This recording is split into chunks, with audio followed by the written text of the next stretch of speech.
Hello hello, నమస్తే అండి. నా పేరు శ్వేత అండి. శ్వేత గారు ఎక్కడి నుంచి కాల్ చేస్తున్నారు? నేను కుకట్పల్లి నుంచి కాల్ చేస్తాను. ఎక్కడి నుంచి అండి? కుకట్పల్లి నుంచి కాల్ చేస్తాను. ఓకే అండి. యమున గారితో మాట్లాడాలనుకుంటున్నారా? అవును, మాట్లాడండి. అమ్మా నమస్తే. హలో, నమస్తే అండి. మ్యామ్, నేను మీ ద్వారా ఒక చిన్న మెసేజ్ అందరికి తెలిస్తే బాగుండు అని అనుకుంటున్నాను.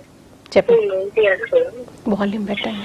నార్త్ సైడ్ పిల్లలకి విద్యా అవకాశాలు అంటే బాగా విలేజెస్ లో పిల్లలు వాళ్ళకి ఉపాధి అవకాశాలు తక్కువ, బాగా తక్కువ అనమాట. నేను చూసాను యూపీ అలాంటి వాటిలో, యూపీ, అస్సాం, బీహార్ ఇలాంటి వాటిలో ఎడ్యుకేషన్ వాళ్ళకి చాలా తక్కువ ఉంటుంది. వాళ్ళు కొంతమంది మాత్రమే చదువు ద్వారా ముందుకెళ్ళాలనుకుంటారనమాట. వాళ్ళు కష్టపడి 10th వరకు చదివి ఆ తర్వాత ఎంతో కష్టమైన ఆర్మీలో, నేవీలో ఇలాంటి వాటిలో తొందరగా వెళ్ళిపోతుంటారనమాట.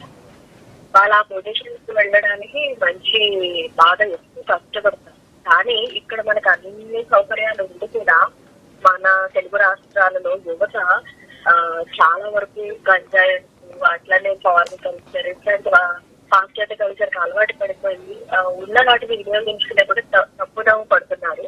మేడం వింటున్నారండి, మాట్లాడండి. వింటున్నా.